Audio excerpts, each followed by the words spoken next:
Pues un saludo muy cordial a todas y todos los que han tenido la gentileza, la amabilidad, yo diría también la generosidad de estar al tanto, con mucho interés en algunos casos, de las conversaciones que hemos sostenido en las dos ocasiones anteriores en torno a los fundamentos del modelo curricular común de la educación media superior. Como les digo, pues son todas y todos muy cordialmente bienvenidas y bienvenidos.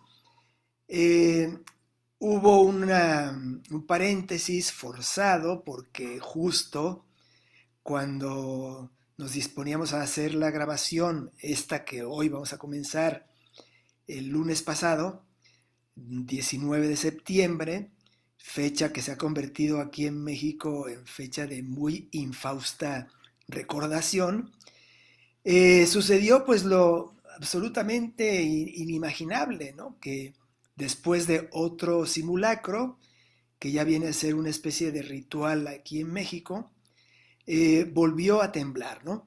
O sea que en la hora en que solemos reunirnos para conversar, no pudimos hacer la grabación porque había un simulacro. Y después de que sucedió y se dio el simulacro, cuando ya nos disponíamos a hacer la grabación, una hora más tarde, bueno, pues sucedió este nuevo sismo que nos dejó sin energía eléctrica y bueno, pues suscitó, o sea, hizo completamente, todo se alineó para imposibilitar la grabación el lunes pasado. Por fortuna aquí estamos todos con las mismas disposición, las mismas ganas, el mismo interés por reflexionar, dialogar, pensar este tema de la reforma pues, de la educación media superior. Como en otras ocasiones está con nosotros el doctor Guillermo Hurtado, el maestro Carlos Vargas Pacheco y su servidor Josu Landa. Bueno, nos habíamos quedado en el punto muy controvertible, por supuesto, de la crítica que en el documento que elaboran el doctor Juan Pablo Arroyo y la doctora Pérez eh, acerca de los fundamentos de esta reforma. En la parte relacionada con la meritocracia hay una crítica ahí, ¿no? En lo personal celebro que la meritocracia sea puesta en cuestión en ese documento, pero una cosa es meritocracia y otra reconocimiento de méritos, y me parece que hay que hacer esa distinción. Cuando ese reconocimiento se convierte en un factor de poder e incluso de dominación y de desigualdad social, ahí podríamos hablar de meritocracia. Pero el asunto presenta muchas aristas, aparte de esa, de las cuales afloran, o muchas de las cuales afloran, digamos, en la consideración de lo que se dice en el documento. Pensaría que hay radicales humanos implicados en este asunto. Por lo menos están las desigualdades caracteriológicas, la diversidad de vocaciones y de capacidades, la disposición humana, que considero sanamente agonal, ¿no? La función formadora de la relación normal y cotidiana entre los compañeros y compañeras de generación, la configuración de modelos éticos de referencia entre ellas y ellos, la función educadora de la emulación de quienes encarnan las principales virtudes, tanto en nuestro entorno como en el medio escolar, como incluso en la literatura o en la atmósfera que generan, ¿no? los medios, ¿no? Encarnan, como les digo, las principales virtudes y muestran un compromiso social ejemplar. Y es importante también la promoción de valores y virtudes como la disciplina, la solidaridad, el compromiso vocacional y tantos otros cuyo reconocimiento moldea la socialización en valores constructivos y de valores constructivos también, y virtudes éticas que considero insoslayables, ¿no? Como la sindéresis, la visión de conjunto, la templanza, la perseverancia, el respeto y muchísimas más, ¿no? Me parece pues que este asunto, determinado una vez más, pienso por lo que hemos señalado en otras conversaciones, la paideia de fondo y el consiguiente ideal de humanidad que oriente la reforma, está tratado de una manera, y lo digo con respeto, bastante simplista en el documento. O sea, no basta combatir el efecto de poder inherente a una idea que llamamos meritocracia y con ello prácticamente aventamos el agua sucia con niño y todo por el caño, ¿no? Por estar combatiendo las dimensiones negativas de la meritocracia, estamos dejando de considerar los elementos positivos de la emulación, ¿sí? De todo lo que significa pues la labor meritoria que tenemos que rescatar. Lo dejaría hasta ahí por este momento, ¿no? El tema de la meritocracia, que ocupa un lugar muy importante en este documento. Realmente podríamos decir que está en el núcleo del documento y por lo mismo podría pensarse de toda la reforma de la educación media superior. Es un tema que merece una consideración muy profunda y en la que yo creo que la filosofía, particularmente la filosofía política y la filosofía de la educación, tienen mucho que decir. Y creo que es un tema que en México se ha tratado poco. Me parece que tendríamos los filósofos mexicanos que ocuparnos más del tema, mucho más del tema. Y qué bueno que esta sea una oportunidad para que empecemos a plantear el tema. La meritocracia eh, es una condición en la cual los méritos se utilizan para eh, repartir beneficios, ¿no?, en una sociedad, ¿no?, pero cuando en esa sociedad no existe un suelo parejo, ¿no?, previo, la meritocracia lo que hace es ahondar en las diferencias preexistentes. Eh, es decir, los ricos, los poderosos, tendrán en un sistema meritocrático una ventaja adicional, ¿no?, eh, porque tienen de entrada condiciones más favorables. Es como si uno va a un casino y resulta que a unos les reparten más fichas que a otros, solo por entrar, ¿no? Eh, Solo por cómo vas vestido o por cuál es el color de tu piel o qué sexo tienes, ¿no? Es evidentemente una situación de injusticia. Entonces, la meritocracia es un sistema injusto, ¿no?, porque supone una distribución de méritos sobre la base de una situación en la que no existe un piso parejo en donde se pueda evaluar correctamente el mérito, ¿no? En el caso de la educación, la meritocracia en los últimos años, por ejemplo, en países no tanto como México, sino en Estados Unidos, esto es algo que señala el filósofo Sandler, que es el que cita el documento, pues ha generado una disparidad muy grande entre dos tipos de trabajadores, dos tipos de personas. Quienes no van a la universidad en Estados Unidos están condenados normalmente a tener trabajos pues, menores, ¿no?, y una forma de vida, por lo tanto, menor que los que sí pueden tener acceso a la universidad, ¿no? Entonces, el acceso a la universidad y también, por supuesto, a qué tipo de universidad, porque no todas las universidades son iguales, ¿no? Eh, Claro. Marca ya el futuro que uno va a tener, el tipo de vida que uno va a tener. Casi, y bueno, esto es literal, los años que uno va a vivir, la salud que uno va a tener, ¿no? Eh, o sea, divide a la sociedad en ríos, ¿no?, de los que ya después es muy difícil poder pasar de uno a otro, más bien como pisos. Yo creo que quizás mejor poner esto de los pisos, ¿no? Si uno se queda en el piso 2, ya es muy difícil poder pasar al piso 3. Y lo que determina en qué piso está uno, ¿no?, si está en el sótano, si está en el penthouse, pues es un sistema, entre comillas, meritocrático, que supuestamente asigna el piso al que uno va a estar con base en el mérito propio, pero ese mérito propio, como ya dije, pues depende de muchas condiciones previas.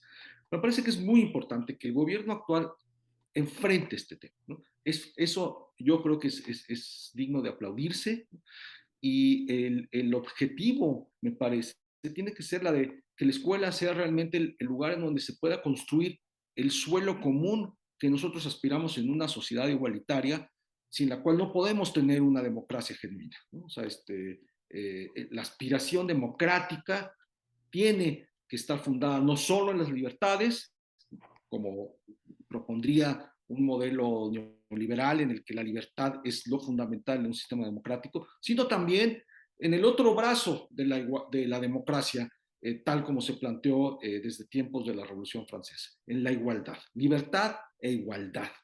Y la educación pública es el medio por medio del cual el Estado propicia la igualación, una sociedad más igualitaria.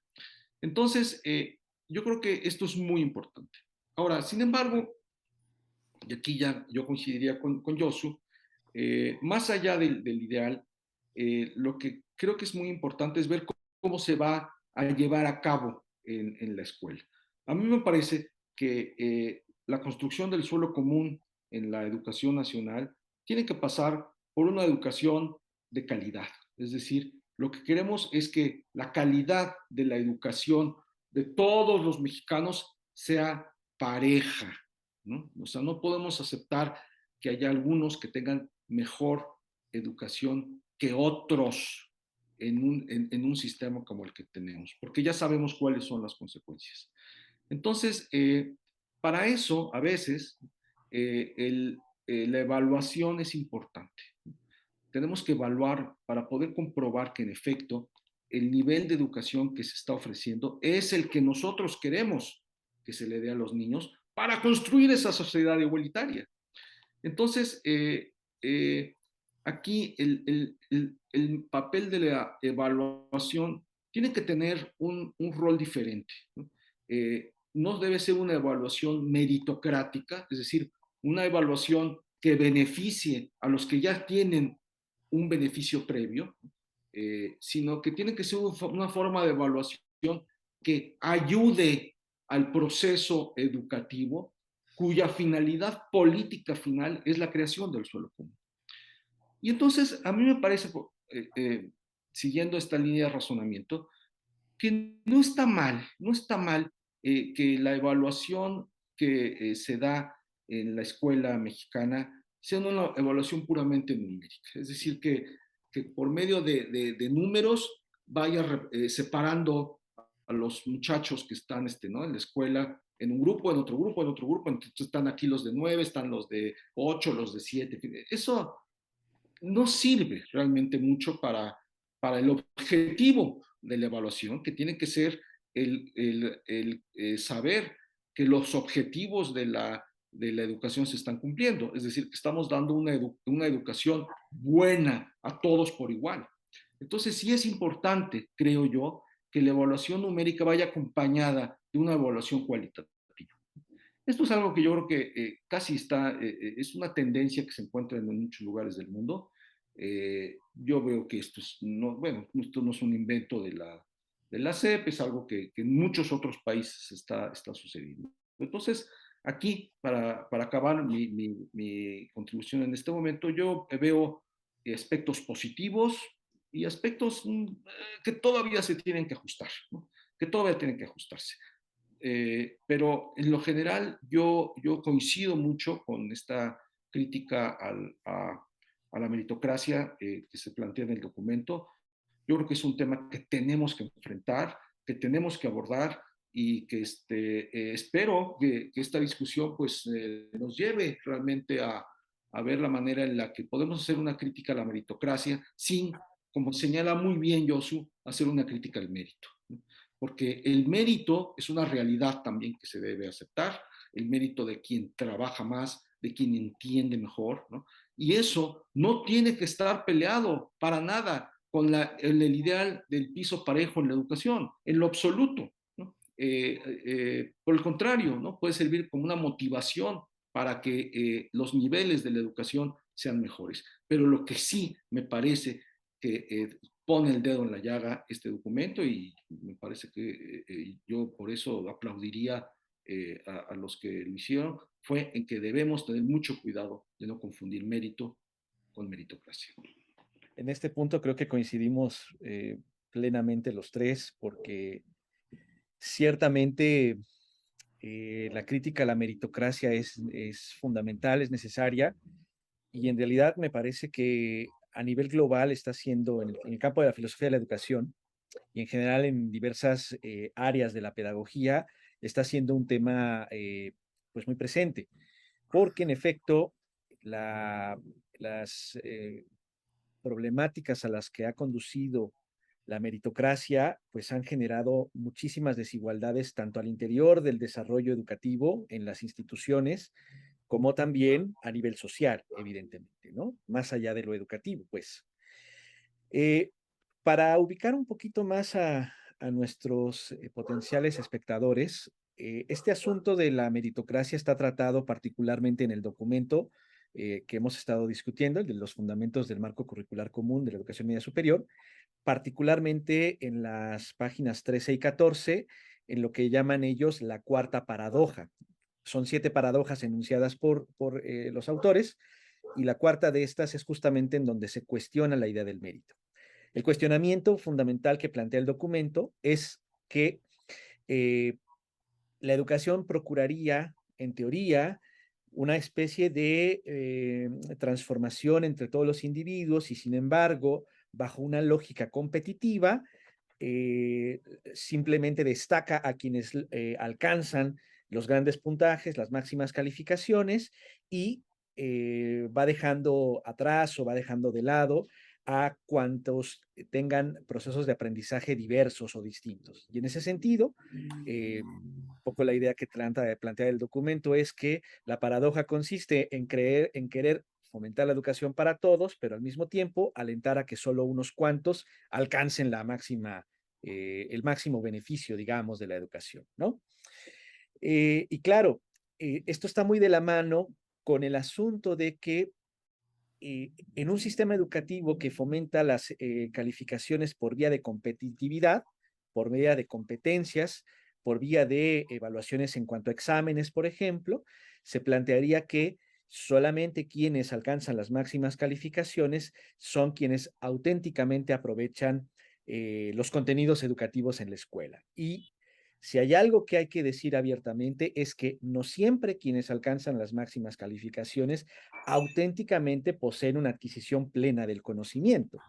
Sabemos mucho, de la gran mayoría de mexicanas y mexicanos, y estoy seguro que en general de cualquier ser humano en el planeta, que transitar por la institución escolar desde los tiernos años de la infancia hasta las universidades, inclusive, bueno, los individuos desarrollan la capacidad de estrategias para hacerse de grandes calificaciones sin que necesariamente esto signifique adquisición del conocimiento, ¿no?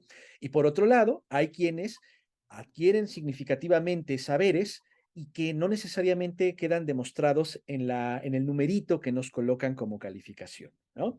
Entonces, justamente, que eso es un poco lo que decía Guillermo y con lo cual estoy plenamente de acuerdo, pues eso es lo que tenemos que repensar, la estrategia numérica de evaluación por una evaluación más bien de corte cualitativa. O bien, si va a seguir con lo numeral, con lo cuantitativo, no podemos dejar de lado lo cualitativo. Y en ese sentido, ahí es en donde yo vería un problema dentro del propio marco curricular común de la educación media superior, porque hasta donde he observado, a pesar de que haya un cambio en el modelo, a pesar de que haya un cambio en el marco curricular común, los egresados de la educación media superior van a tener un certificado de calificaciones que igualmente les van a colocar un número de obtención de nota. Es decir, vamos a seguir bajo la lógica numeral o cuantitativa al momento de egresar, aun cuando el ánimo sea tratar de ir en contra de estas ideas. Entonces, lo que no alcanzo a notar con suma claridad, o bueno, con claridad sencillamente, lo que no alcanzo a notar es cómo van a ser compatibles precisamente esto que ya señalaba Guillermo, el encuentro entre lo cuantitativo y el énfasis de lo cualitativo. ¿Cómo lograr eso? la pregunta es todavía más compleja, más radical y que no creo que el documento haya, como ya también señalado Josu, sondeado mínimamente, ¿sí? Es decir, la pregunta es, ¿cómo mides que alguien ha logrado un mérito? ¿Cómo se queda, digamos, registrado? Y sobre todo, si creen que es factible construir criterios objetivos para poder valorar el avance cualitativo de los millones, no son miles, son millones de estudiantes en el nivel medio superior.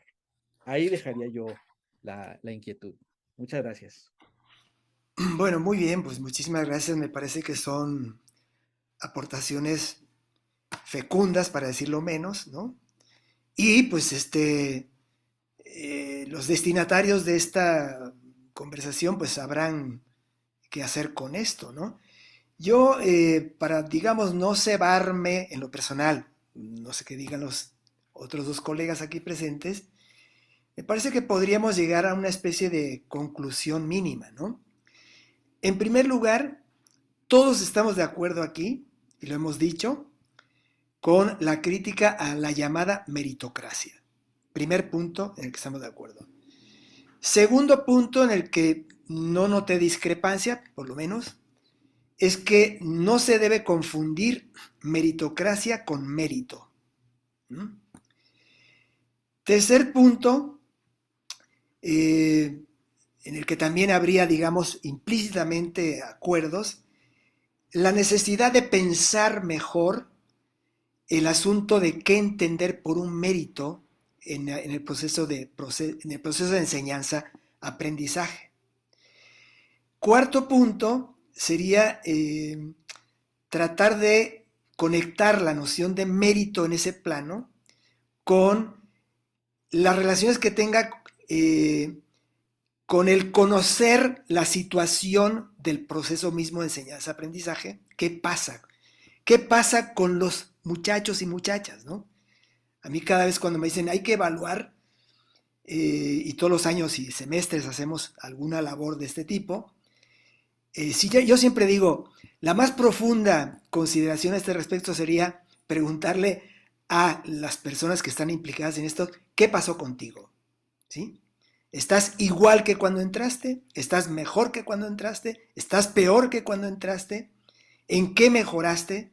¿En qué enriqueciste tu vida? ¿Qué significó esto para tu vida? Esa sería una verdadera evaluación formativa y educativa, ¿sí?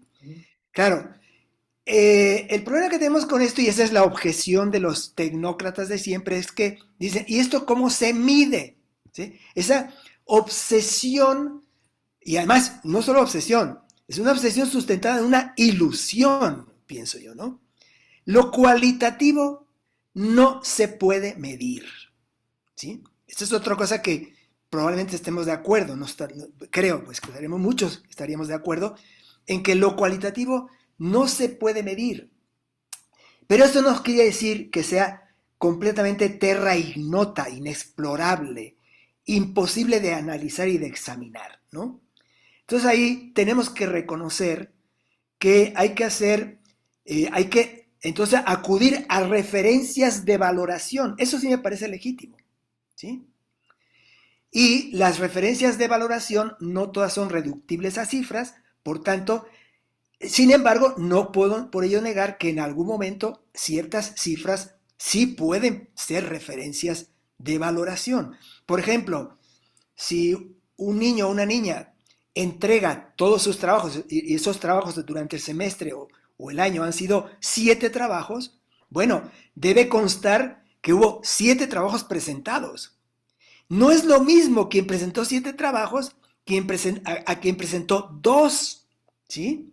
Por consiguiente, ahí tenemos una referencia numérica que no podemos desdeñar, pero no podemos reducir la valoración del proceso y los efectos del proceso, que es finalmente lo que importa, a esa cifra. Entonces, me parece a mí que no es tan difícil y es imprescindible, a su vez, llegar a acuerdos en cuanto a referencias que combinen lo numérico con el juicio, que no puede ser sino cualitativo. Siempre todo juicio es interpretativo, valorativo y por ende cualitativo. Hay que combatir, pienso yo, esa ilusión de que se puede todo reducir a números y que lo que no sea reducible a números no es objeto de consideración. Eso me parece que debe eliminarse. Pero a su vez debemos combinar esto con la propuesta de referencias de examen, referencias de análisis, referencias de evaluación, referencias de juicio crítico y de ponderación, ¿no? Que pueden ser muchas, ¿no? Cómo participan, si, en fin, no voy a detallar aquí porque justo cuando uno necesita detalles y ejemplos es cuando no quieren aparecer, ni voy a estar esforzándome en eso, ¿no? Creo que a su vez este proceso además debe ser en sí mismo formativo y no frustráneo, no una cosa que lleve pues a consecuencias educativamente inaceptables, ¿no? O sea, antipedagógicas, ¿no? Pienso, o sea, te estoy diciendo las cosas que me pareció que en las que podríamos coincidir bastante, ¿no? Cuando no plenamente, ¿no? Pienso que está el punto de la emulación. ¿No? Este punto me parece central. Le doy mucha importancia a este proceso formativo paralelo e intrageneracional. ¿No? O sea, cómo los compañeros y compañeras entre sí ven el ejemplo bueno y el ejemplo malo. Y, por supuesto, potenciar que la gente tome, estos muchachos y muchachas tomen en cuenta los ejemplos buenos, ¿sí? Nosotros tenemos que inducir a que emulen a quien trabaja, quien participa, se compromete, es solidario, estudia, se ocupa, o sea, y dejar de lado las referencias de corte sociológico, ¿no? Procedencia social, sueldos, ingresos, etcétera, que están ahí operando, no lo voy a negar, ¿no? Eso no se puede negar, ¿sí? Las determinaciones sociales, económicas, psicológicas, políticas, no se pueden negar, no se deben negar, ¿sí? Pero, como muy bien dijeron ustedes dos, la escuela debe ser el punto en el que eso se nivele en términos de la configuración de un suelo común de socialización y no de exclusión, ¿sí? Y no de exclusión. Entonces, ahí me parece que procurar, por consiguiente, ese piso común que apunta hacia una igualdad en el plano social a partir de la confluencia de la diversidad en el terreno educativo, personal, caracteriológico, de participación, de emulación, todo lo que hemos dicho, ¿no? Y que la evaluación sea también una cosa que me parece decisiva, ¿sí? Que no podemos, o sea, que casi nunca se toma en cuenta, que es el reconocimiento, ¿sí? Es frustrante reconocer o poner en un mismo lugar al mérito con el demérito, ¿sí? Y el mérito debe ser reconocido, solo que ese reconocimiento no sea un elemento de poder ni de desigualdad, ¿sí? Pero no podemos desdeñar el reconocimiento. Sin reconocimiento estamos perdidos. O sea, un desdén, un omitir el reconocimiento, me parece gravísimo, gravísimo, ¿no? Eso diluye por completo los efectos del proceso educativo, ¿no? Y entonces, bueno, apostar por el equilibrio entre lo cuantitativo y lo cualitativo con evaluaciones que pues sean ponderaciones de la labor en todas sus dimensiones. Yo creo que esto es posible y además es necesario. ¿Sí? Podría, es Sí, que sí, adelante, quisiera adelante. seguir con Esto es el libre. reconocimiento, el punto del reconocimiento, porque eso es en la llamada quinta paradoja, ¿no? Leo lo que dice el documento, dice, la quinta paradoja refuta el menosprecio del que han sido objeto las carreras profesionales técnicas y tecnológicas como efecto de las dinámicas de mercado. Lo anterior está ligado a la meritocracia, la cual no solo supone a que aquellos que logran superar ciertas pruebas son merecedores de los mejores puestos y salarios, sino que también son considerados como los más productivos socialmente y merecen el reconocimiento. Esto se debe a que los salarios del mercado resultan ser una medida para determinar quién ha hecho la contribución más valiosa al producir bienes y servicios escasos que los consumidores desean y aportar al PIB per cápita. Bueno, esto está medio raro. Sigo. Es en este sentido que el nuevo marco busca sentar las bases éticas, fíjense, y proveer de los referentes sociales para saber que el trabajo no es solo una cuestión económica, sino también cultural. En consecuencia, el salario que recibimos no puede ser el único criterio con el que debamos valorar las profesiones u oficios, sino la de su contribución al bienestar común, lo cual revaloriza no solo a las carreras profesionales técnicas y tecnológicas, sino al trabajo en general, incluso el no remunerado, como las tareas del hogar y cuidado de familias. Y quería mencionar esto del el elemento del reconocimiento, ¿no? Porque lo señalaba Yosu, ¿no? A ver, el reconocimiento en la escuela muchas veces va ligado exclusivamente a la calificación, ¿no? Entonces, es casi una política de segregación, Josu, ¿no? ¿No te parece? Porque están los alumnos de 10, ¿no? Los de 9, los de 8, y luego los que se van excluyendo del sistema educativo, ¿no?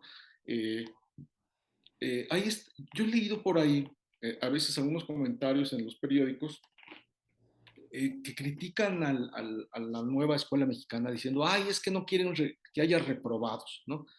Eso le dicen, eso es populismo académico, la escuela no va a servir para nada, están destrozando los cimientos ¿no? de la cultura. Y bueno, a ver, yo creo que yo encuentro en la sociedad mexicana, y no solo en la sociedad mexicana, en muchos otros lados, esta idea de la escuela como un mecanismo de exclusión, en vez de ser un mecanismo de inclusión, curiosamente, ¿no? Habíamos dicho como la escuela obligatoria, el bachillerato ya es escuela obligatoria en México, tiene que ser un mecanismo de inclusión y de igualación, ¿no? No de exclusión y de diferenciación, ¿no? Entonces, hay esta idea de que una buena escuela es la escuela que tiene más reprobados, ¿no? Y es una idea que yo o sea, lo viví, por ejemplo, en una conocida universidad pública de este país, supuestamente, entre comillas, de excelencia, en donde los directivos me llamaron la atención porque no reprobaba suficientes alumnos. Les dije, ¿qué tiene que ver eso con la calidad de mi enseñanza? Me dijeron, no, es que aquí tenemos criterios muy excelentes. Entonces, si usted no reprueba cierto porcentaje, el prestigio de esta institución académica y de usted como maestro, me señalaron, va a ser más bajo, ¿no? Para darse a respetar, profesor Hurtado, me dijeron, usted tiene que reprobar más alumnos. Dije, pues es que las calificaciones, he tenido muy buenos alumnos, estaban muy motivados, yo no vi aquí ninguno que mereciera reprobar, pues no, tienen que elevar los niveles. Entonces hay esta idea que va completamente con la idea de la meritocracia, ¿no? De que en la escuela, pues mientras más reprobados haya, mejor, ¿no? Y que queden solo ¿no?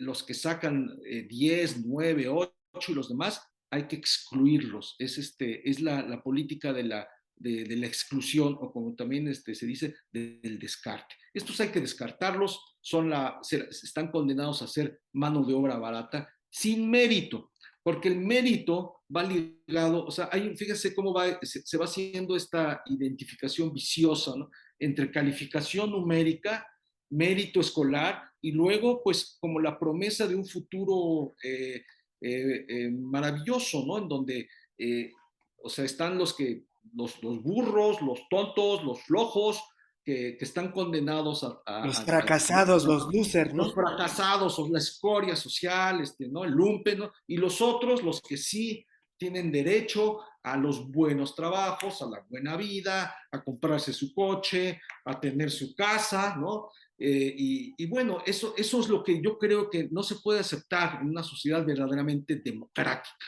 ¿no? Aquí yo también leí en alguna ocasión que eso de quitar o sea, de no prestarle tanta atención a las calificaciones numéricas, de no reprobar, nos lleva al comunismo, ¿no? Alguien decía, es que esto nos lleva al comunismo. Pues no, señores, en mi opinión, nos lleva a la democracia, a la verdadera democracia, en donde sí es necesario tener calificaciones a veces, ¿para qué? Para ayudar al alumno. O sea, si tenemos un alumno que tiene problemas, ¿no?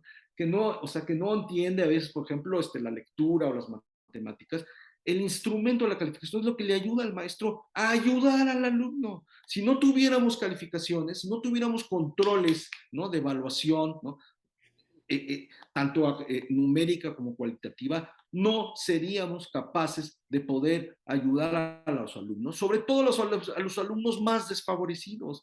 El maestro necesita poder monitorear el desarrollo del alumno para poder ayudar, pero insisto, para ayudarlo, no para descartarlo. La calificación es un instrumento de inclusión, no de exclusión. Y creo que en ese sentido lo que menciona aquí el documento de una manera un poquito vaga, en fin, etcétera, creo que es algo que habría que tomar en cuenta. O sea, pensar de veras la educación pública mexicana como un elemento, como un instrumento de igualación y por lo mismo de democratización. ¿Tú A ibas a ver, me decir algo, gustaría, Carolus? sí, me Porque- gustaría agregar Bien. a Adelante, todo adelante. lo que han estado diciendo, con lo cual coincido. Yo quisiera plantear otra arista también de este asunto que me parece eh, crucial. Pienso que combatir la meritocracia, como lo plantean los fundamentos, em, para ser congruentes con esto que están planteando, el propio sistema educativo integralmente tendría que cambiar en su lógica de certificación cuantitativa. Es decir, tendría que cambiarse, estrictamente hablando, que el modo en el cual se declara que alguien ha cursado la educación es a través de calificaciones numéricas, exclusivamente numéricas, quiero decir. Eso sería una reforma de fondo muy, muy importante. Y junto con ella, porque hace ratito decías tú, Josu, y Guillermo lo estaba reafirmando ahora con esta idea del acompañamiento del profesor, ¿no? Junto con esto que les decía de una reforma a lo numérico, tendría que haber una reforma también a la idea o a la lógica de grupos masivos, ¿sí? Es que lo cualitativo no puede darse seguimiento a un grupo amplio, grande, ¿sí? Porque las y los maestros, vamos, para que uno pueda llevar un seguimiento cualitativo del estudiantado, no puede rebasar un número tan amplio de estudiantes. Es imposible, ¿sí? Y creo que el problema de la meritocracia está totalmente emparentado con el problema de la masificación escolar. Entonces, contra la meritocracia, lo que se tendría que hacer también en relación congruente con el propio planteamiento es replantear la manera en la que se distribuyen. Vamos, si no queremos acabar con la escuela, ya sería demasiado, desde luego, pero vamos, sí la lógica de grupos enormes, ¿sí? Y esto implica de manera colateral, evidentemente, eh, condiciones más favorables para el propio magisterio, ¿sí? Es decir, y claro, obviamente lo que estoy planteando resulta chocante, ¿no? ¿Cómo? O sea, el maestro va a tener menos alumnos y además se esperaría que fuera remunerado mejor, pues claro, porque su seguimiento sería muchísimo más profundo. No podemos mantener un sistema masivo de reducción a lo cuantitativo al final del día cuando queremos combatir a la meritocracia. Entonces, si no se cambian esas estructuras, por muy buena intención que tenga la fundamentación, vamos a seguir cayendo en la misma lógica. Y otra vez vamos a seguir cayendo en prácticas de exclusión, en prácticas de abandono, de deserción escolar, como de hecho está pasando. Entonces, creo que es fundamental también señalar la propia disposición escolar en la que están los bachilleratos a nivel nacional y también las condiciones en las que están laborando maestras y maestros. Va de la mano. Y yo sé que no lo atiende o no lo tiene por qué atender directamente la fundamentación del marco curricular, porque es una cuestión de manera o de tintes académicos en principio, pero si no se hace algo en relación con esto otro, eso académico sencillamente no se cumple o se cumplirá escasamente, me parece.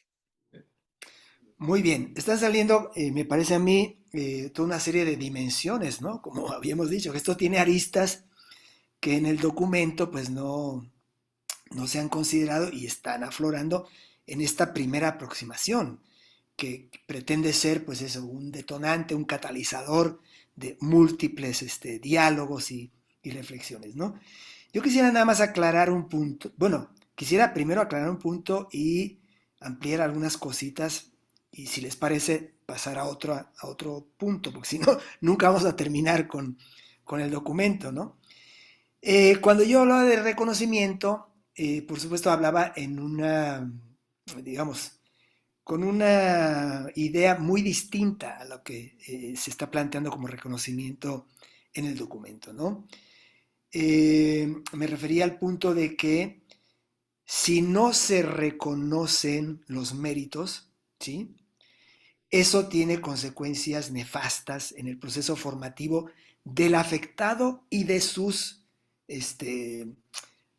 ¿cómo se llama? Compañeros y compañeras, ¿no? Por consiguiente, tiene que haber un procedimiento, ¿sí? A discutir, por supuesto, y a pensarlo, de reconocimiento, ¿no? Porque además este reconocimiento tiene un efecto emulador. O sea, si nosotros reconocemos a alguien como bueno o buena, se convierte en un ejemplo a seguir. Y si reconocemos a alguien como que no llega a ese nivel, también se convierte en un ejemplo a no seguir. Y eso tiene una función formativa determinante, ¿sí? El otro punto también es que en el reconocimiento, me parece a mí, implica lo que de manera muy casi poética, ¿no? Y ya muchos objetarán, ¿no? Yo suelo llamar encarnar, ¿no? Unas virtudes, ¿no? O sea, el reconocimiento es el reconocimiento de las virtudes que alguien encarna. Y no solamente es la del muchacho y muchacha que están en proceso de formación, sino también de los maestros y maestras, que solo pueden concitar, digamos, un proceso verdaderamente formativo si ellos y ellas encarnan valores y virtudes. Si no, no, ¿no? Entonces, todo eso está entreverado ahí, ¿no? El segundo punto es que, ya eso sería, por consiguiente, no, mi planteamiento del reconocimiento no tiene que ver con el rechazo al reconocimiento profesional debido a el título que traes, dónde cursaste tus estudios, qué calificaciones sacaste y eso te hace a ti más capacitado y mejor condicionado y preparado que otros que son unos fracasados, una perdición, ¿no? No, por ahí no va lo que estoy planteando, ¿no? Estoy planteando la función formadora y éticamente fundamental del reconocimiento. Ahora, agregaría en cuanto a aquello que decía de las referencias de valoración, introducir entre las referencias dimensiones de carácter comunitario, ¿sí? Es decir, en la formación de los alumnos y alumnas no basta con que estudiaste o no estudiaste, entendiste o no entendiste, presentaste bien las pruebas, las evaluaciones y demás, sino te comprometes con la comunidad, ¿sí? Te ocupas de lo que es la situación de la comunidad, participas de otras actividades formativas aparte de lo que... En fin, habría una serie de referencias colaterales que en su conjunto podrían permitirnos entender que pasa algo en el alma de las alumnas y de los alumnos, que para mí eso es lo fundamental, ¿no? O sea, lo fundamental es la formación, ¿sí?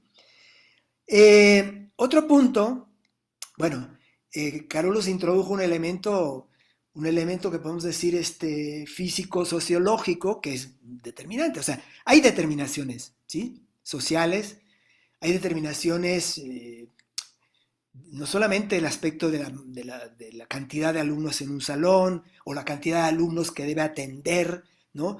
O qué pasa, por ejemplo, con aspectos tan poco conocidos por nosotros como la telesecundaria, ¿no? ¿Sí?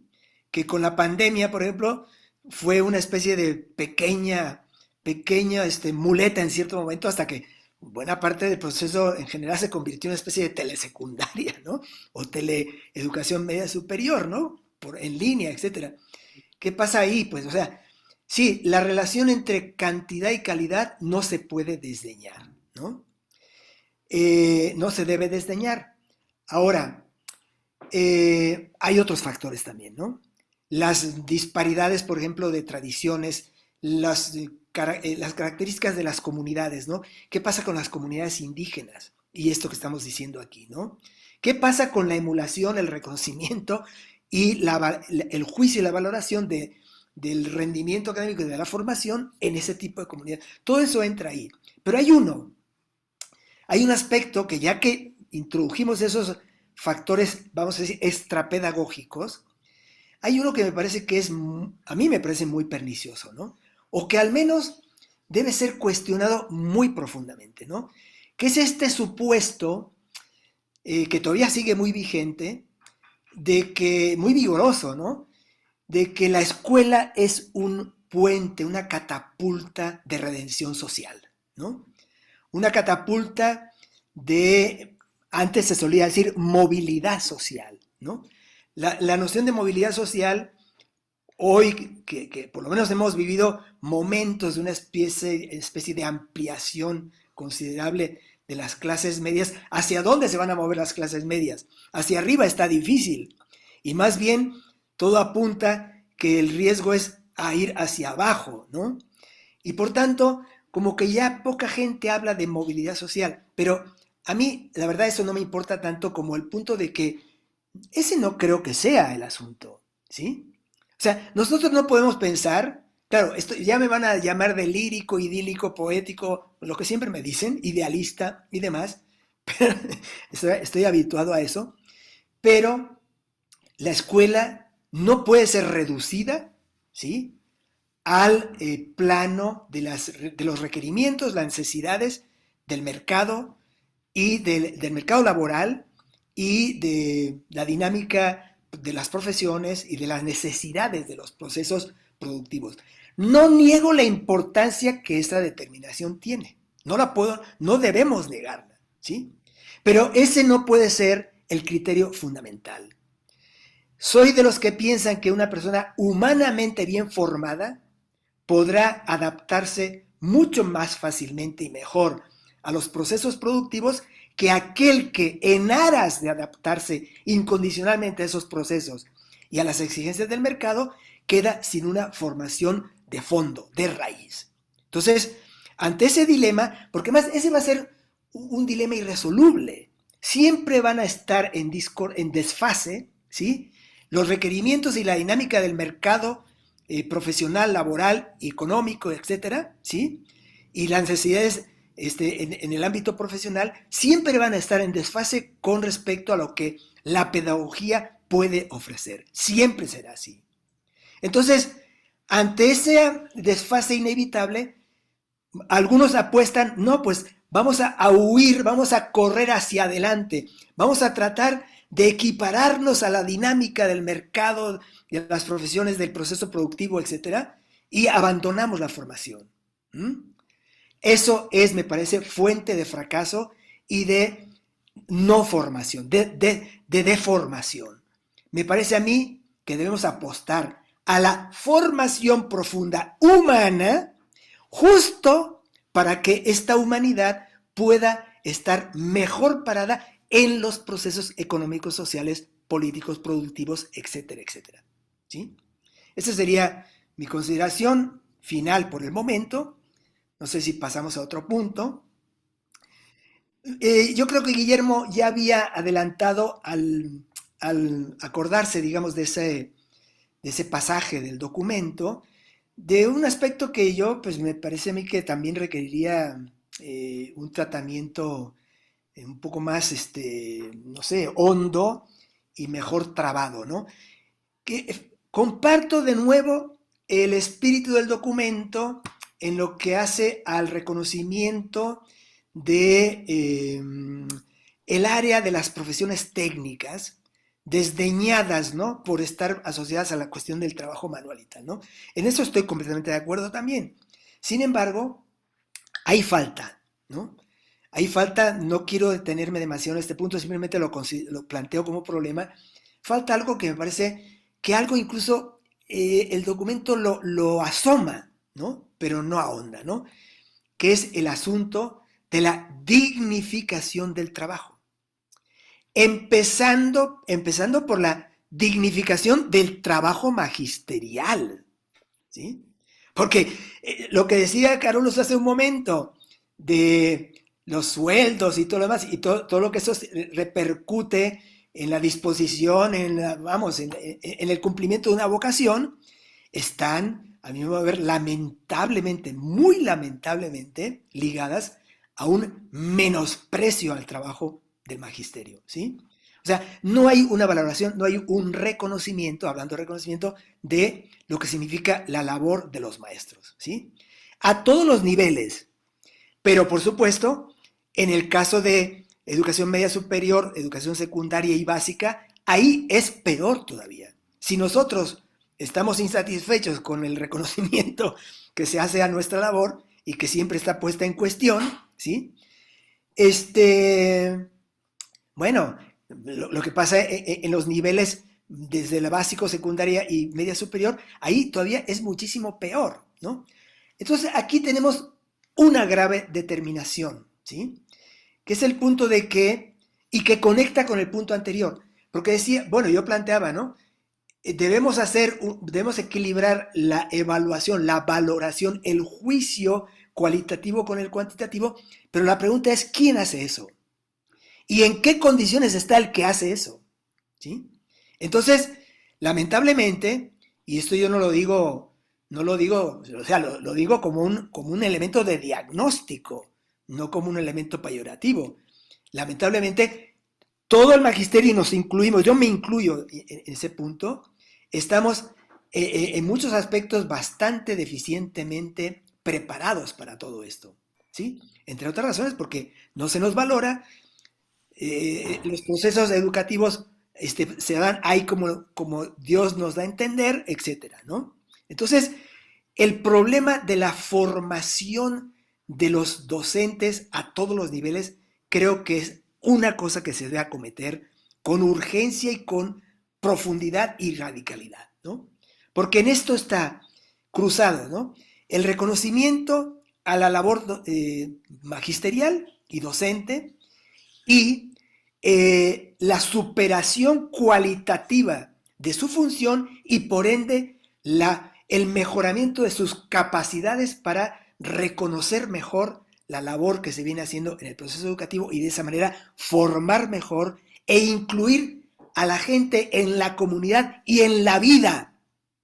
Y solo así, secundariamente, incluirlo, o sea, solo en esos términos pensar su inclusión en el proceso económico, productivo, etcétera, etcétera. Entonces, el punto de la dignificación del trabajo, ¿sí? A todos los niveles, es otra tarea pendiente que tenemos, ¿sí? Valorar el trabajo manual me parece fundamentalísimo en una cultura como la nuestra, que es un problema latinoamericano, ¿no? ¿Sí? No vincular, o sea, desvincular el trabajo manual con estar en las galeras de la sociedad, o sea, en el sótano de la sociedad.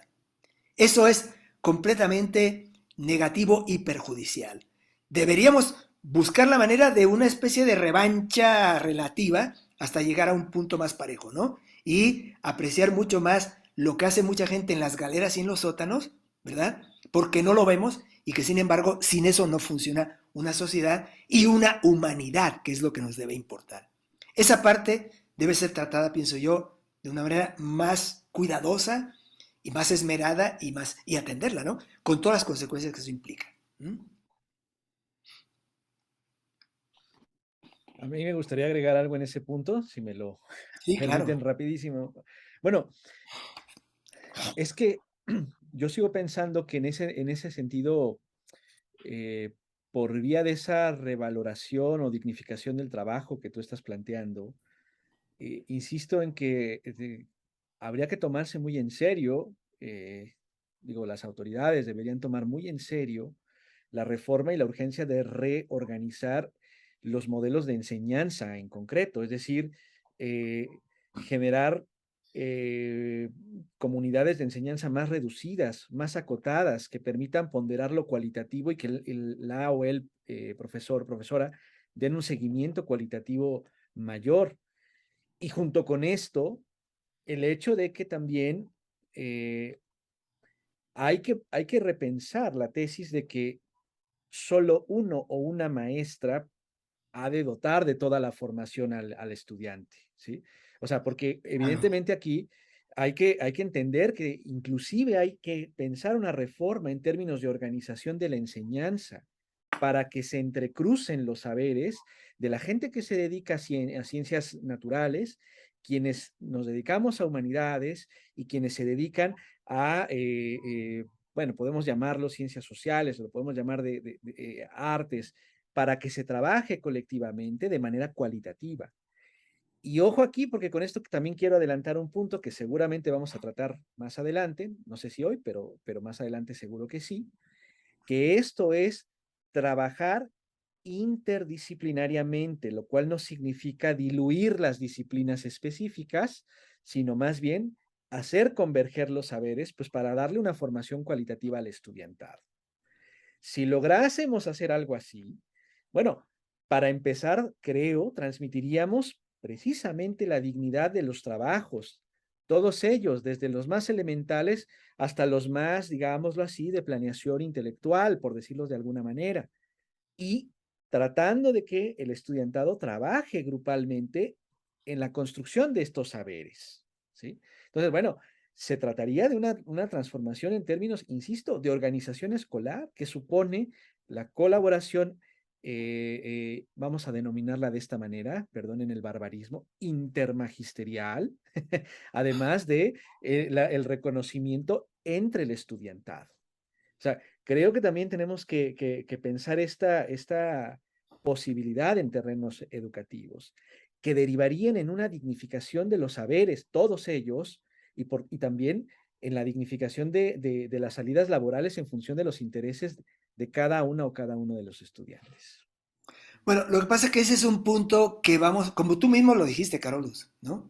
Ese es un punto que vamos a tener que abordar acuciosamente cuando sea el caso, o sea, más adelante. O sea, yo propondría que más bien difiriéramos un poco, Ok, esperáramos un poco, de ¿verdad? acuerdo, muy bien. Porque Bueno, igual, ese punto, ahí está, es un punto que tiene que ver con la cuestión epistemológica, ¿no? Las bases epistemológicas del proceso, y con un montón de dimensiones que va a llegar el momento en que vamos a tener que mover el magín, ¿no? Para llegar a ese punto, claro, ¿no?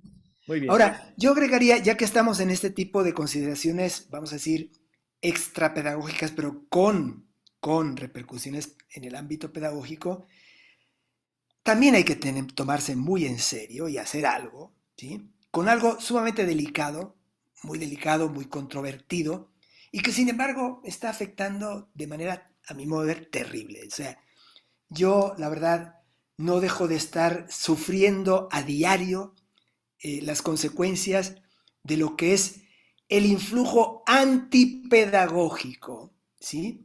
De poderosos medios de eso, pues, de influjo y de influencia, como son la televisión, las redes y los medios de comunicación, ¿sí?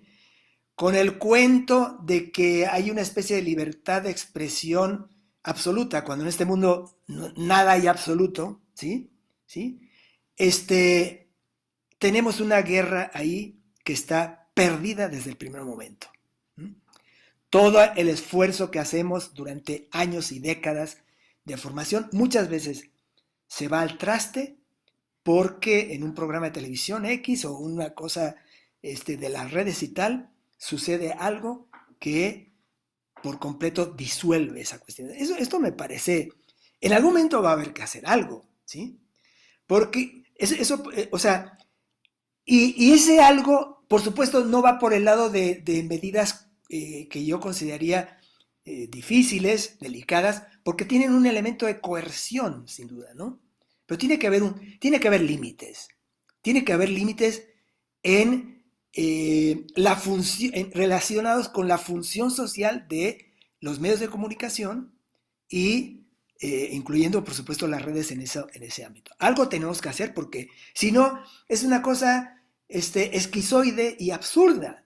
O sea, por un lado estamos esforzándonos por educar, y por otro lado tenemos medios mucho más poderosos para deseducar, ¿no? Y tenemos una desventaja insalvable.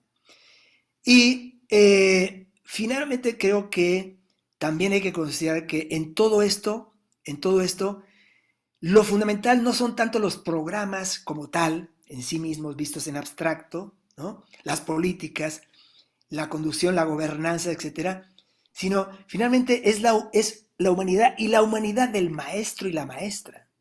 Ahí está la clave, ahí está la clave. No le damos la importancia suficiente a la función pedagógica que surge de una fuente humana, que son las maestras y los maestros, ¿sí? Entonces, la evaluación que en el pasado, ¿no? En los sexenios anteriores, se tramó, fue eso, una evaluación rechazada porque era lesiva desde el punto de vista profesional, laboral, etcétera, pero aparte de lesiva en ese plano, era profundamente antipedagógica e inhumana, ¿sí? Entonces nosotros tenemos que procurar, o sea, tomar como centro al magisterio, ¿sí? A todos los niveles, el magisterio, incluyendo el universitario, y elevar su calidad y prepararlo para acometer estas iniciativas con la profundidad y seriedad que se requiere, ¿no? Yo con eso pues dejaría hasta acá el asunto, no sé si pasamos a otra cuestión, ¿no? Bueno, por supuesto que esto queda abierto, los y las invitamos a continuar en este punto. Hay un aspecto que, desde mi punto de vista personal, no sé qué consideren ustedes, sería como el cierre de este primer tramo en el examen del documento, ¿no? Modelo curricular común de la educación media superior. Que es el asunto de cómo se ha concebido, o sea, tiene que ver como una especie de recapitulación y consideración crítica final de cómo se ha concebido el modelo y cómo se viene impulsando.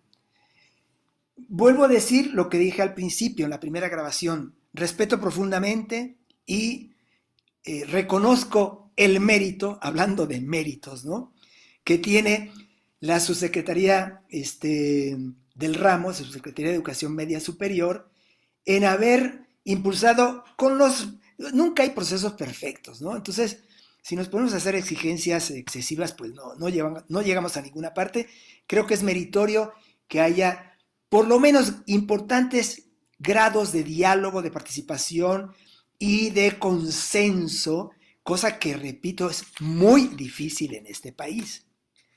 Sin embargo, me parece a mí que, o sea, hecho este reconocimiento, ratificado este reconocimiento, me parece que el proceder, digamos, que ha llevado a cabo la subsecretaría, con el que se ha logrado sortear, como digo, enormes dificultades en un país tan complejo como este, ha sido un proceder, lo digo con todo respeto, conservador, un proceder de corte tradicional. ¿Mm? O sea, el programa de la Cuarta Transformación viene impulsando, al menos en este ramo, una iniciativa que a mi modo de ver no tiene nada de transformador, tiene muy poco, pues, ¿no?, de transformador en el fondo de muchas cosas. En algunos aspectos, obviamente que sí, y lo reconocemos, ¿no?, lo reconozco, ¿no?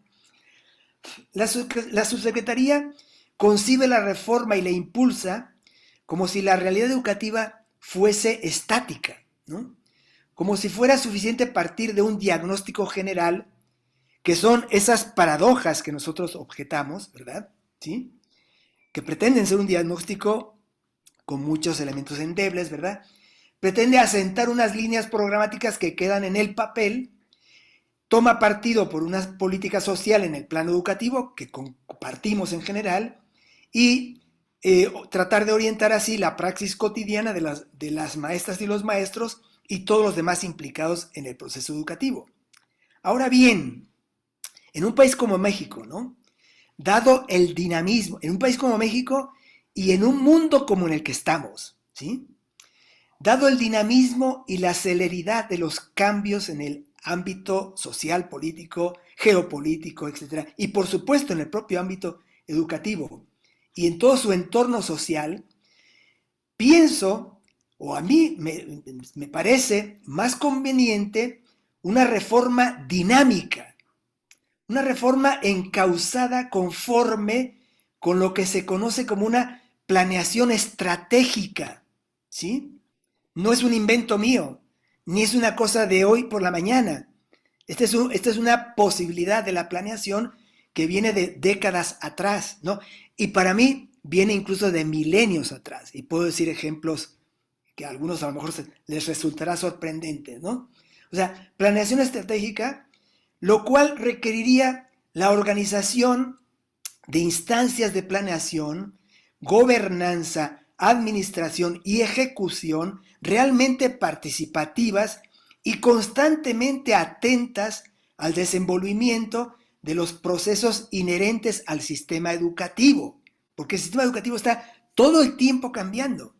Por donde sea, hay un incendio por acá, hay una cosa muy buena por allá, hay un conflicto por allá, en fin, todos los días hay una conflictividad en ebullición y, aparte de eso, cambios que el propio entorno social ocasiona, ¿no? Entonces, hablo de algo entonces como una planeación y gobernanza situacionales, ¿no? Concretamente hablo de algo como la organización de centros de gobernanza situacional, ¿sí? Uno de alcance federal y los que correspondan, digamos, a cada estado, y todavía lo que sería mejor, algo que dije en algunas de las grabaciones anteriores, de carácter regional, que vaya más allá de la distribución federativa tradicional, que eso obedece a criterios decimonónicos, ¿verdad? Que me parece que hoy deben ser puestos examinados cuando menos, ¿no? Todo lo cual implicaría, o sea, exigiría previamente algo que hemos reivindicado, que es el Acuerdo Nacional Educativo, así como planes dinámicos de alcance federal, regional y local, por medio de los cuales se trate de estructurar una racionalidad más acorde con una realidad siempre cambiante. Aparte de muy desigual, con enormes disparidades económico-sociales, diferencias étnicas, tradiciones, geografías, etc. Una reforma en el terreno educativo y concretamente en el de la educación media superior, me parece a mí, debería pensarse en términos de un permanente intercambio entre las políticas y requerimientos federales y las situaciones concretas a todos los niveles. Hasta ahí lo dejo por el momento. Me parece muy interesante esto que comenta Yosu de cómo se está llevando a cabo la reforma, ¿no? O sea, ya ahorita eh, nos quedaron ahí, creo que en el escritorio, el tema final en el documento de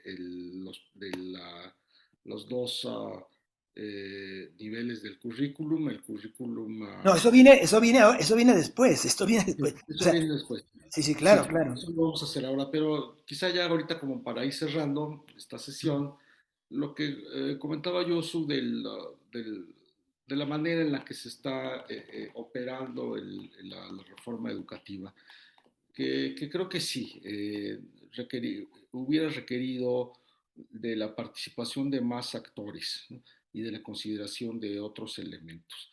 A mí lo que señaló Carlos de cómo eh, la, eh, la modificación de las orientaciones pedagógicas no se puede tomar de manera independiente de otras realidades económicas, políticas de la educación, me parece muy importante. Y esto quizás es otra manera de plantear lo que Josu dijo hace un ratito de que le parecía que era como conservador, ¿no? En algún sentido el plan, ¿no? Es conservador en un sentido metodológico conceptual, ¿no? También, ¿no? O sea, parecería que quiere cambiar el modelo de educación, pero todavía sigue operando un poco ¿no? En los viejos esquemas, ¿no? O como decía Carlos, queremos tener otro concepto de evaluación y sin embargo seguimos poniendo calificaciones numéricas. Entonces, parece que creo que lo que estamos encontrando Esas sí son paradojas, para que veas. exactamente, sí, ¿no? O son como tensiones, ¿no? Podría decirse, ¿no? Como que hay algo que jala para un lado de otra cosa o algo como que lo detiene. Podría decirse que esto es normal en todo proceso de transformación. O sea, los procesos de transformación políticos, sociales, pues tienen a veces estas, estas fuerzas, estos eh, eh, como elementos que se van quedando atrás, es como si fuera un tren, ¿no? Entonces tenemos la máquina que va hasta adelante, ¿no? Y luego está el último vagón, que es el que lo van jalando y que pesa, en fin, etcétera. Entonces, lo importante es que no se quede en esto, ¿no? O sea, que no se quede nada más como, ya tenemos un nuevo marco curricular y nos desentendemos del asunto, ¿no? Nos lavamos las manos y que todo siga, pues como que todo siga igual, ¿no? Que antes, ¿no? O sea, las escuelas sigan con los mismos problemas de fondo, falta de recursos, falta de atención al magisterio, falta de dignificación del trabajo académico, tanto de alumnos como de profesores, etcétera, ¿no? Entonces, bonita transformación será esa, ¿no? Que en el papel, pues, nos dice muchas cosas, y sin embargo en las realidades concretas, pues no. Y esto es un reto general de la cuarta transformación, ¿no? Porque de repente tenemos retóricas, pues, muy deslumbrantes o deja deslumbrantes, así por lo menos esperanzadoras. Y luego cuando vemos la realidad de las cosas, a veces pues no estamos viendo cambios de fondo, cambios estructurales como los quisiéramos ver, ¿no? Las cosas siguen igual, ¿no? Entonces es una transformación que se ve un poquito como de pura palabrería, ¿no? Y de poca realidad, ¿no? O sea, queremos que la transformación vaya a fondo, pero para eso significa que de veras hagamos algo. Desgraciadamente, y bueno, esto tiene que ver un poco con lo que habíamos comentado antes, que había comentado Josu, que hubiera sido bueno tener como una especie como de pacto nacional para la educación, ¿no? Pero yo veo muy poco interés, ¿no? En las fuerzas políticas y sociales de este país por el tema de la educación. Es una desgracia. Eh, la gente está interesada más en otras cosas, ¿no? Y no tanto en la educación. Parece que tenemos que hacer un llamado, ¿no? A la sociedad y un convencimiento de por qué importa la educación. Y ahí vamos a tener que ir navegar a contracorriente con toda una visión ya casi endémica, ¿no? En nuestra sociedad de que la educación no es importante, ¿no? eh, de, que, de que eso no es algo, no es uno de los temas principales de nuestro país. Aquí ya es algo que va más allá de los gobiernos, creo, de si el PRI, el PAN o Morena en el gobierno, sino que es una cuestión social, ¿no? Que tiene pues raíces muy antiguas, creo yo, ¿no? Que no tendría caso poderse hacer una historia de las mentalidades de México, de nuestros países, en donde la educación pues no se le presta la suficiente atención, quizá porque ha sido una educación tan deficiente, ¿no?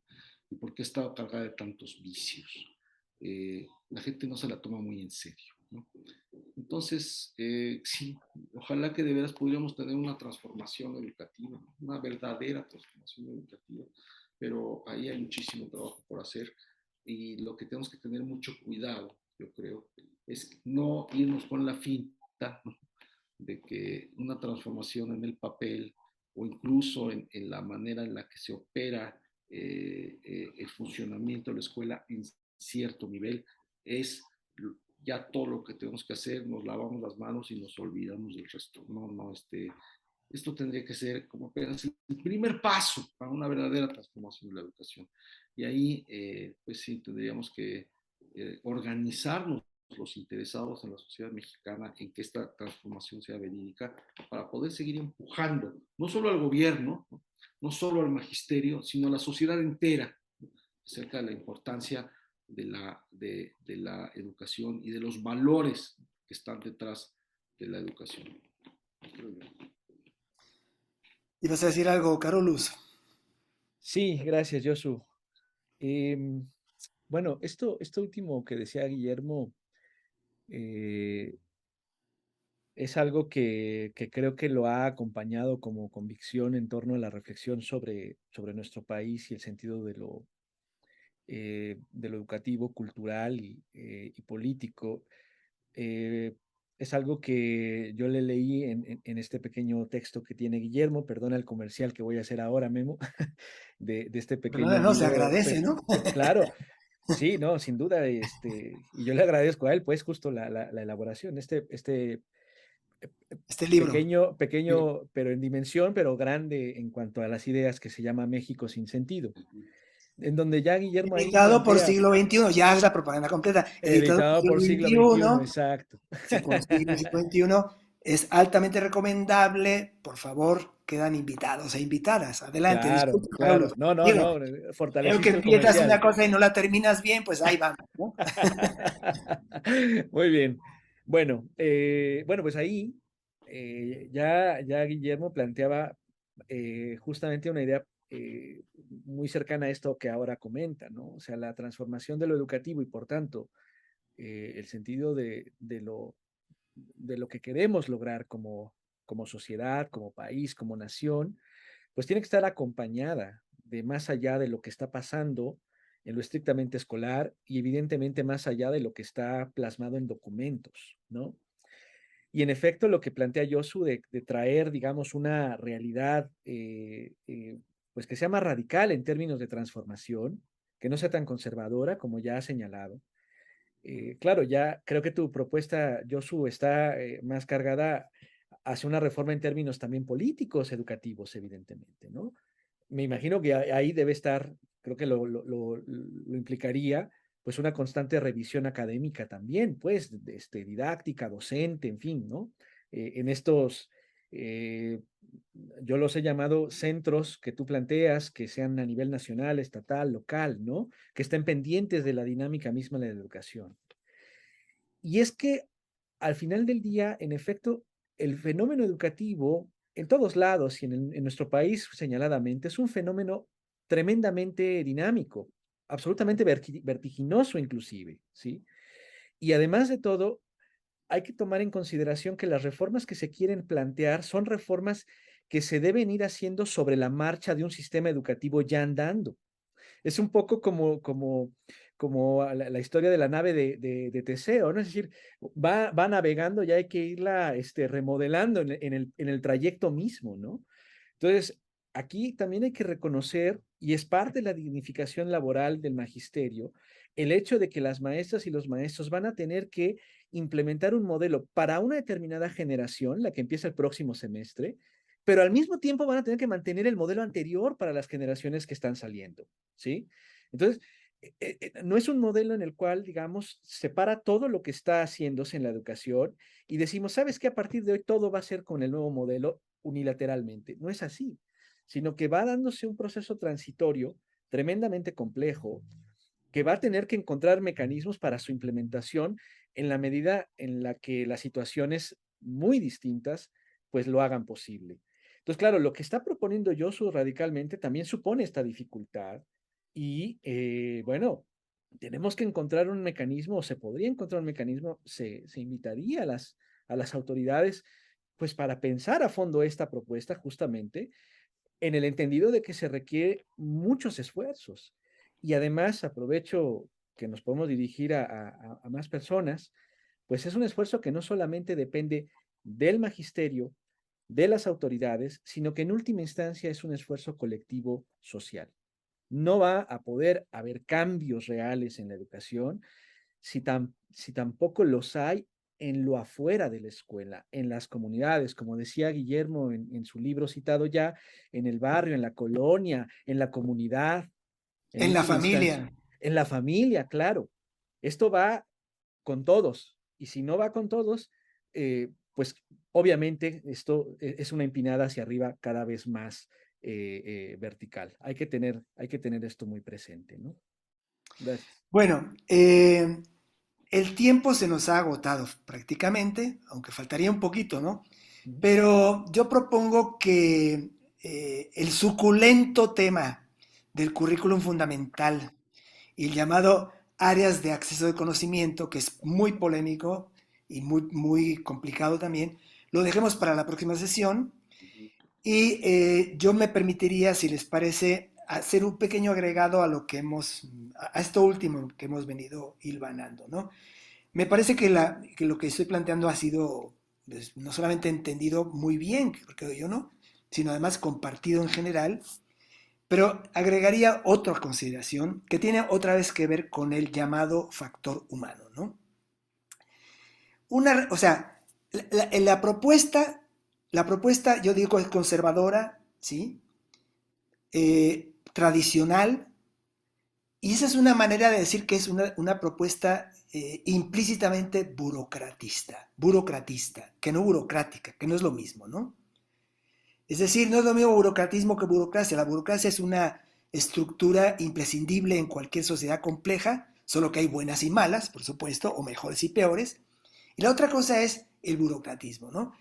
¿Por qué digo que es conservador? Bueno, porque se plantea una serie de lineamientos de carácter normativo, siempre lo hemos discutido anteriormente, ¿no? Y pensamos que lo que sigue es pues, un conjunto, un ejército de funcionarios, ¿verdad? A todos los niveles, que tendría la responsabilidad de realizar estas actividades a sueldo, ¿no? Bueno, ese es un primer gran obstáculo. ¿Mm? O sea, si queremos una transformación, una reforma importante, hay que superar las trabas de eso que llamamos aquí burocratismo, ¿no? Y desplegar todo este esfuerzo a los planos que muy bien acaba de señalar Carolus en su intervención, ¿sí? Ahora, esto supone la formación de un funcionariado distinto al de ahora. No puede ser el de ahora. O sea, el burocratismo se sustenta por un funcionariado, ¿sí? Viciado por décadas y décadas de prácticas indebidas, ¿sí? Que van desde controles de presupuestos, o sea, ejercicios de poder completamente arbitrarios, obstáculos, sabotajes, en fin, cosas inevitablemente positivas y otras cosas que evitablemente negativas y que sin embargo se cometen, ¿no? Yo creo que eso, o sea, la participación, a mi modo de ver, debe llevar, la participación social, quiero decir, debe llevar al plano comunitario, ¿verdad? Que alcance aspectos como las indicaciones situacionales acerca del manejo presupuestario, ¿sí? Entonces, por eso, cuando hablo de una gobernanza situacional, estoy dando al traste con toda esa serie de obstáculos, ¿verdad? Y de rémoras y de conservadurismos y de hábitos y de intereses creados y de, vamos, obstáculos de todo tipo que hay ahí, ¿no? ¿Sí? Y no se puede lograr, por un lado, si no se forma un funcionariado más dinámico, más abierto y además con un compromiso social real. O sea, yo estoy muy enterado de qué es lo que pasa en las entrañas de la estructura del gobierno. Pasa algo que el propio Guillermo dijo hace un momento. Los procesos de transformación se enfrentan a tensiones, a paradojas, a contradicciones, a conflictos, ¿sí? Y eso requiere tiempo y es una ilusión pensar que en un sexenio se puede lograr milagros, no se va a lograr milagros, estamos de acuerdo, hay que conceder caritativamente que eso es así, ¿no? Pero también hay que exigir que el funcionariado de un nuevo establishment, de un nuevo régimen en un sentido correcto del uso de la palabra, porque también se ha convertido en un uso peyorativo, régimen, no tengo ningún problema, debe estar, debe corresponderse con que quienes lo impulsan por responsabilidad política tienen que estar a la altura de eso, comprometerse más, ¿no? No pueden ser burócratas en el sentido tradicional, tienen que ser, por decirlo así, servidores públicos de tiempo completo, servidores comunitarios de tiempo completo. Y esto es a todos los niveles, federal, regional, estatal y local. Y esto implicaría, por consiguiente, así lo pienso yo, vamos a decir, ampliación de los controles de los grandes factores de poder presentes ahí, por ejemplo, el presupuesto, ¿sí? El burocratismo tradicional, por una parte tenemos la burocracia partidista, la partidocracia, determinando el presupuesto. Pues tenemos dos burócratas que con el papel, con orientaciones abstractas, interpreta eso o cumple lineamientos en un sentido preestablecido, cumplen líneas, para decirlo en mexicano clásico, ¿verdad? Y esto convierte al presupuesto pues en una especie de desideratum inalcanzable, en la zanahoria que mueve al caballo, ¿no? O la manzana que mueve el caballo, etcétera. Es decir, en un elemento o un factor de poder. Eso debe ser disuelto y difuminado si queremos que haya una verdadera transformación y convertir entonces la gobernanza en el plano educativo conforme con las exigencias situacionales. Y esto implica un nuevo tipo de funcionariado. Esto implica un nuevo tipo de servidor público dedicado a la comunidad, un nuevo magisterio y también, por supuesto, como muy bien decían ustedes dos, ¿verdad? Una apertura del propio entorno social, ¿no? Para que todos contribuyamos al proceso educativo, sin lo cual estaríamos mal. Y además, contrarrestando el factor deleterio, negativo, etcétera, deseducativo de las instancias que decíamos, ¿no? Medios de comunicación, redes y tal, que tienen un compromiso puramente crematístico, de negocios, dinerario. No les importa el destino del país, no les importa el destino de los seres humanos que somos, y entonces eso supuestamente justifica cualquier cosa. Y por supuesto no puede ser así. Bueno, todo esto es trabajo, dedicación, servicio público, entrega, y eso es lo que falta. No solamente con proclamar, tenemos sentido crítico, somos solidarios y viva el sentido crítico y el espíritu. No, hay que ser congruentes con esto y pues llevar todo el curso de acción y las energías sociales implicadas en esto conforme con las situaciones. Eso es lo que haría de una reforma algo no conservador, ¿verdad? Ni burocratista. Si les parece, lo dejamos hasta acá. Y no sin antes invitar a quienes, como he dicho, pues tienen la amabilidad de dialogar con nosotros, aunque sea a la distancia y de manera un tanto, de manera diferida, pues un agradecimiento una vez más por acompañarnos y una invitación por continuar en esto, con la esperanza de que esto no va a terminar aquí. O sea, nosotros vamos a ofrecer una serie de grabaciones, pero con la esperanza de que eso pues detone otras iniciativas, como decía Guillermo hace un momento, ¿no? Buscar que en la sociedad cunda, digamos, un compromiso y un interés por la educación, ¿no? Esperemos que así sea y hasta la próxima. Que todas y todos estén muy bien. Cuídense, pues.